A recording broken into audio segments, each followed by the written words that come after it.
This is a reaction video from the Dave Cullen show. Lack of hope and optimism in modern Star Trek. I'm a Star Trek fan, and I tend to agree with him based on what this is about. Please click like, share, and subscribe for him, and like, share, and subscribe for me. But let's see what this is about.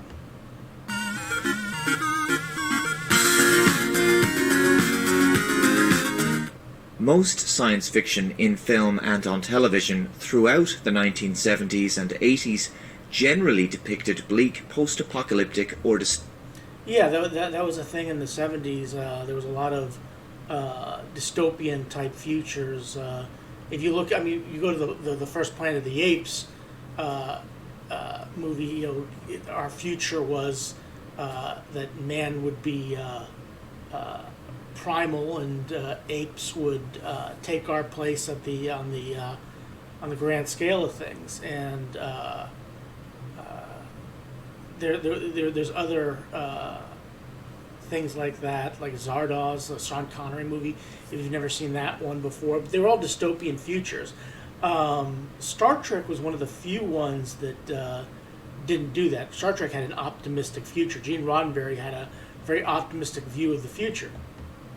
Dystopian visions of tomorrow, but Star Trek was different. Gene Roddenberry believed that human beings would overcome the social and political problems that had plagued the 20th century and would go on to build a hopeful and enlightened civilization in the centuries to come. The Earth of the Federation, for all of its unrealistic utopian ideals, is certainly an attractive and desirable place to live. In a lot of ways, it's a place to achieve, to strive for. If you look at Star Trek, I mean, I've always said that when you watch the original series, I was old enough. I wasn't old enough when the original series was on. I think it got canceled. The last show aired a couple months before I was even born. But I remember watching that in the 70s and reruns, and it had a different vibe to it than what you mostly saw on a lot of science fiction movies. Now, some might say Star Wars had a similar to that, in mankind overcoming, not mankind, but trying to overthrow the evil empire and that sort of thing. But Star Trek, in the Star Trek versus Star Wars, which I think is a stupid argument and a stupid debate, Star Wars takes place a long time ago in a galaxy far, far away, where Star Trek takes place in man's distant future, in the 23rd century, and then obviously in the next generation, 24th century. I want to specifically focus on Star Trek The Next Generation, rather than going all the way back to the original series. Now, I'll just give you a little thing. I don't mind doing that, but to me, I don't call Star Trek, to me, if you were to do something like that about Star Trek, and you got to start with the original. The original is the blueprint for which everything we see goes forward. But I am kind of curious about this. I would have started with the original, because the original, that's during the civil rights. You have a black or an African American woman on the bridge. Yeah, I mean, it was, as Gene Roddenberry described it to George Takei, Starship Earth going to the future. But okay, we'll do The Next Generation. In the 1960s, primarily because we're about to get a TNG reunion in the third season of Star Trek Picard, which is due to air next month. The Next Generation, when it aired, introduced a new audience to Roddenberry's optimistic vision of the future, and I think and that's the second season cast right there. Show benefited enormously from the standalone episode format. Each week, there was another challenge, another situation, a new moral or ethical dilemma, or another danger for the crew to overcome. And at the end of the episode, sure enough, the crew would have learned an important lesson, or the conflict would be resolved, and they would sail off at warp speed for next week's voyage into the unknown. Before one even delves into the themes of the episodes themselves, the very format of the show itself exuded an optimistic undercurrent. Here is an extraordinary starship, the Enterprise D. And it's not too dissimilar from the original cast. I mean, look, I understand why he's going to The Next Generation, but it was not too dissimilar from the original cast in Star Trek. They would, encounter something and they would learn something or overcome it and then go on to their next adventure. It wasn't too dissimilar. I mean, that was set in the 60s. Like that was the blueprint from which all these shows. Now, obviously, Deep Space Nine took a different path. Voyager probably has more in line, at least in terms of exploration, with the original series, but or Star Trek. Well, yeah, I understand why he's doing this. Gorgeous inside and out, a bright, colourful, warm luxury liner in space, populated by the best of humanity, plus some interesting alien allies. And they're heroically journeying week after week into the unknown, exploring the final frontier, saving the day or expanding humanity's knowledge of the universe as they venture further into the previously uncharted reaches of space. Oh, not so much. I mean, they stopped exploring around the second season. The United Federation of Planets was not always perfect. It was run by humans and humanoids, after all. It made mistakes, some of those explored in greater detail in the likes of Star Trek Deep Space Nine, but the institution itself was founded on the understanding that humanity's past mistakes would not be repeated because humanity had become more vigilant and enlightened.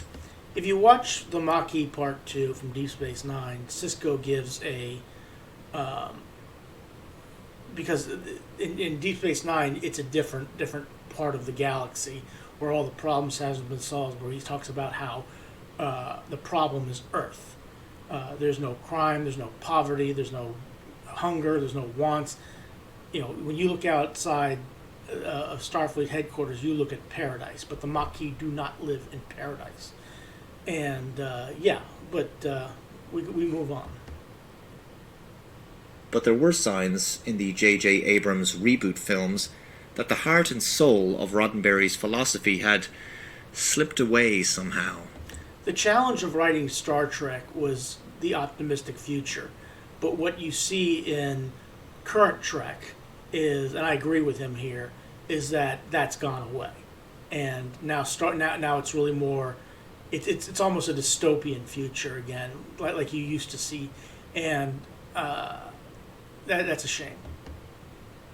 This was especially noticeable in the simplicity of the stories, the focus on cheap gags and big action set pieces, and the edgy dark lighting, set design, and tone that had begun to emerge, especially in 2012's Star Trek Into Darkness, a horrid movie in my view. I didn't hate it, okay? I hated that they used Khan as the villain, but I didn't hate it. I don't think it's as bad, but it's still, I can understand where he's coming from here. So my expectations were not high for Star Trek's return to television with Discovery, which began in 2017. Especially given that Alex Kurtzman would also be involved, and I was right to be concerned. As expected, the show was, and continues to be, an utter train wreck. Dull.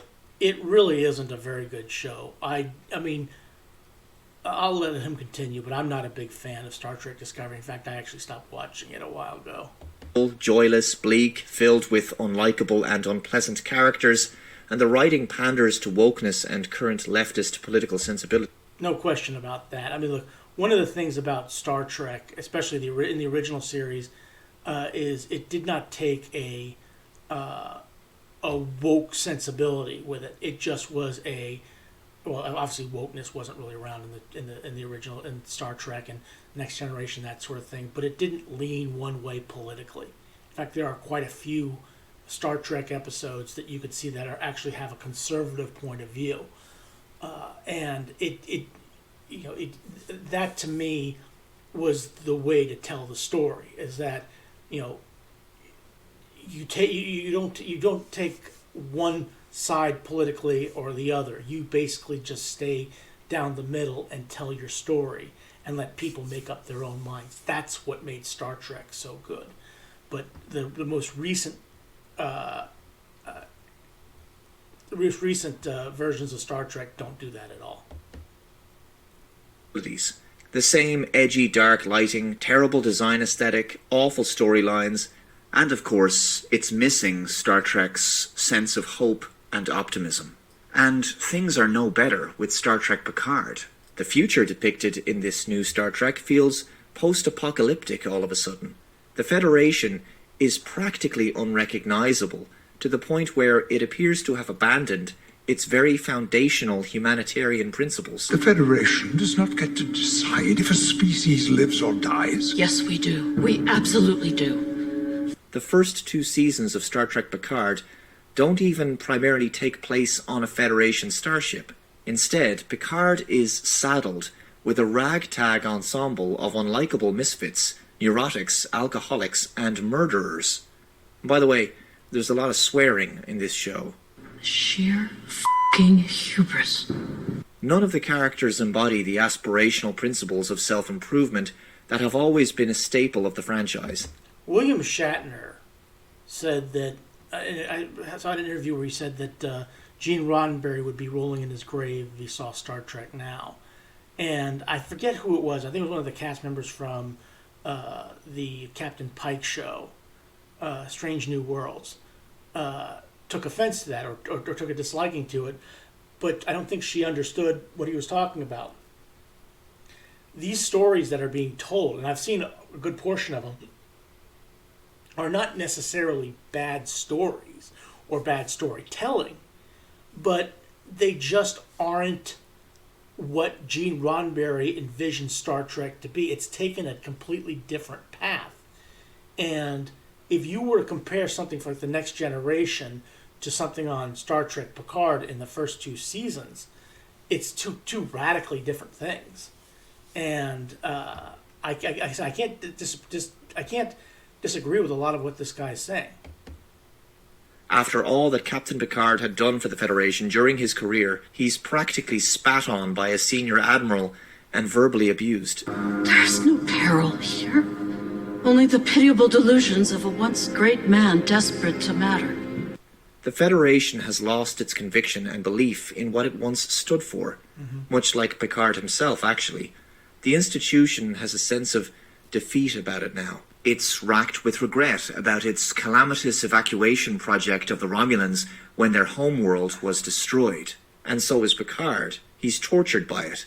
Furthermore, the writing was so bad that the Federation seemed to just forget about its past acceptance of the rights of synthetic life forms like the EMH Doctor and Commander Data, because there was this truly awful android story arc about androids being treated like slaves and a subsequent ban on synthetics. It was so... Yeah, that was so... I mean, that was one of the strangest things about Star Trek Picard Season 1 is this ban on synthetics. And that these, it really didn't make a whole lot... It didn't seem like Gene Roddenberry's version of the future. I can't disagree with a lot of what this guy's saying. So poorly written and executed, I scarcely know where to begin.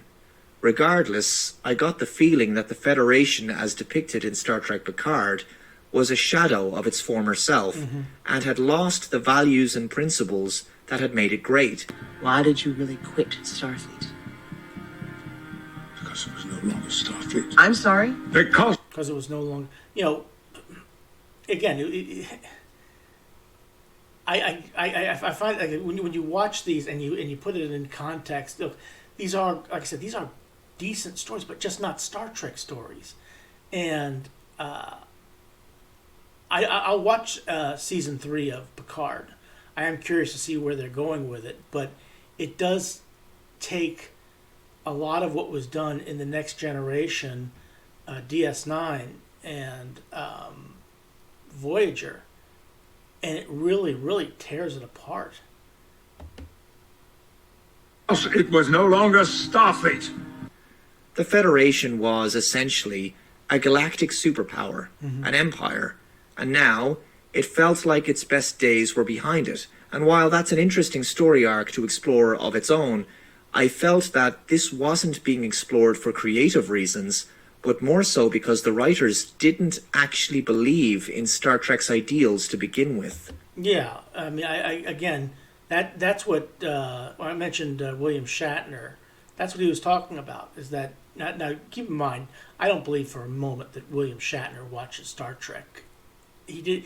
He's done many video interviews where he said that he never watched Star Trek, even when it was on TV. When he was on it, he said I remember reading an interview where they said they sent him a box full of all a videotape when VHS was the big thing, of all the episodes, and it stayed in his closet. He'd never watched it, but I think he understands the idea of what Star Trek is, and when he said that Roddenberry would be rolling around his grave, he's right. It's just not the Star Trek, at least that I remember. Okay, again, I'm up for a good story. I'll watch any good story, but at the same time, I can look at Star Trek nowadays, especially just like Discovery, and just shake my head and say, what is this Trek? Okay, in terms because Star Trek Discovery is Trek. Okay, I stopped watching it a long time ago. When I heard they had Stacey Abrams on there as whatever the hell she was supposed to be, a failed politician from Georgia, shoveling her guard. Well, that to me was disgusting. Okay, if you want to, I would never have used Stacey Abrams at all. Okay, but that was to me was a big turnoff. And keep in mind, I've never seen that episode that she was on. I just heard she was on that by the news. Since the 2009 J.J. Abrams films, there's certainly a sense that the people running the franchise have only a very superficial understanding of it.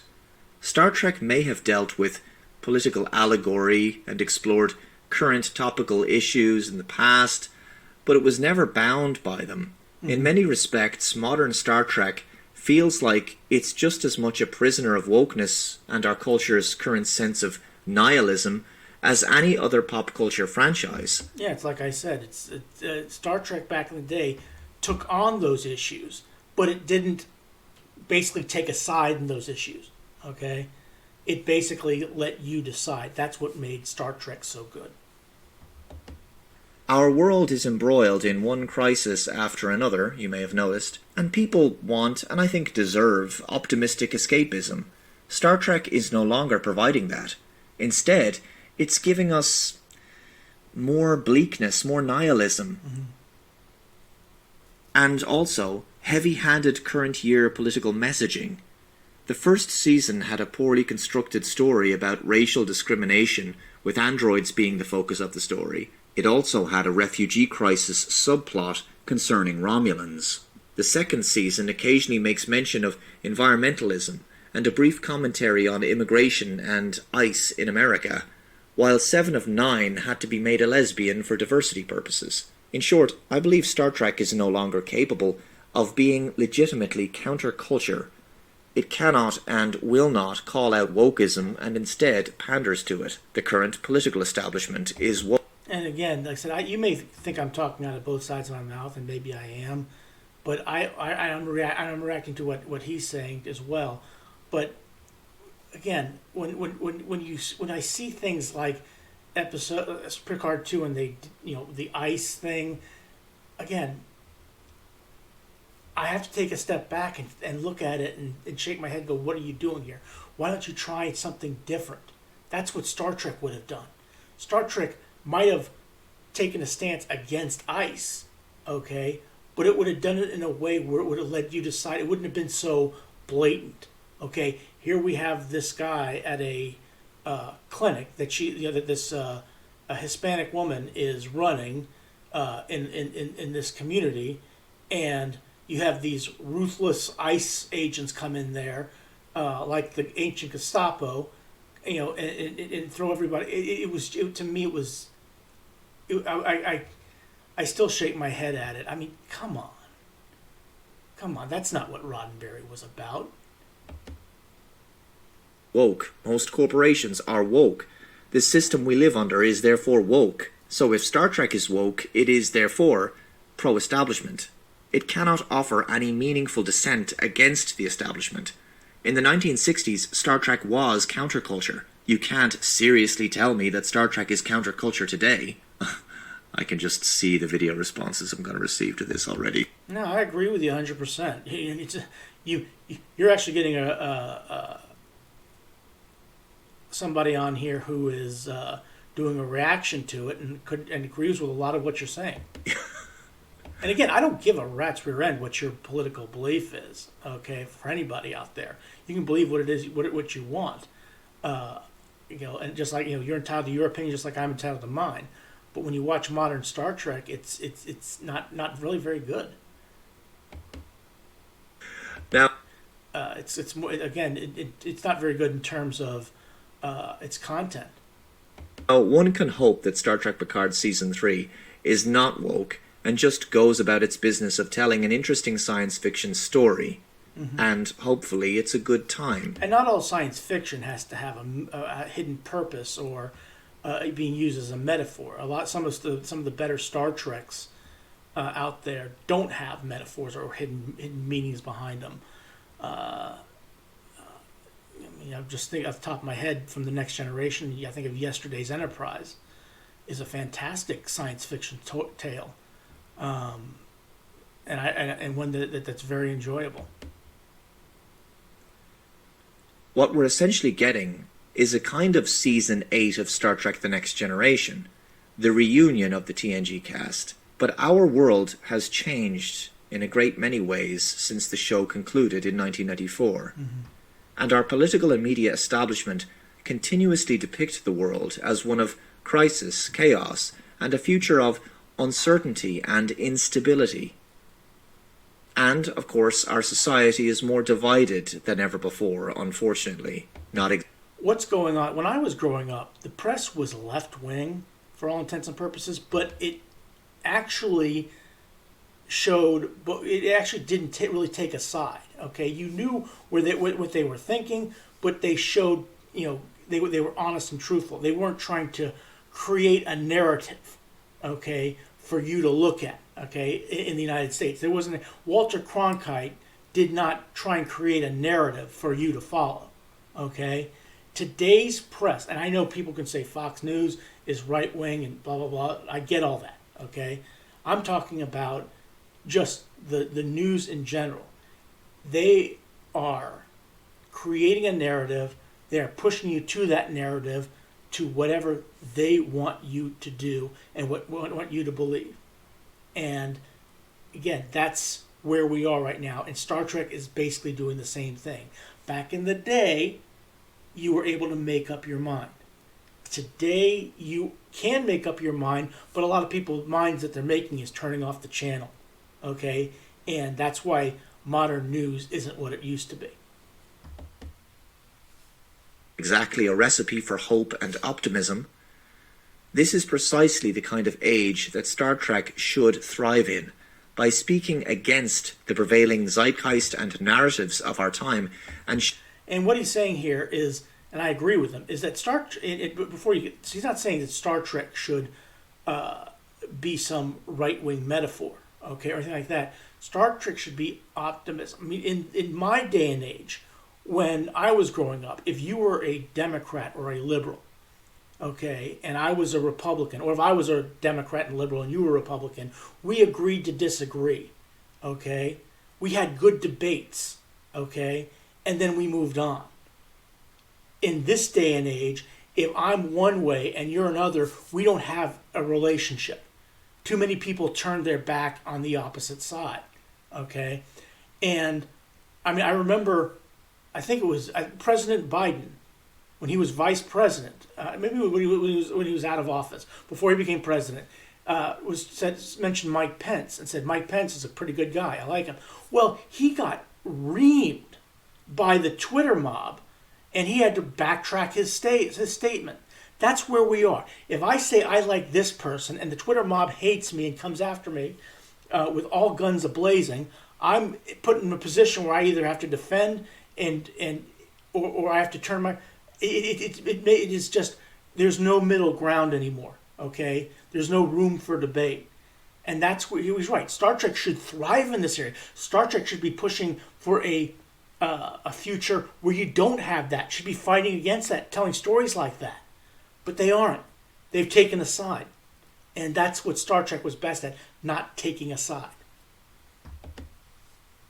showing the audience a bright, inspirational, and hopeful future far removed from the challenges and strife we currently face.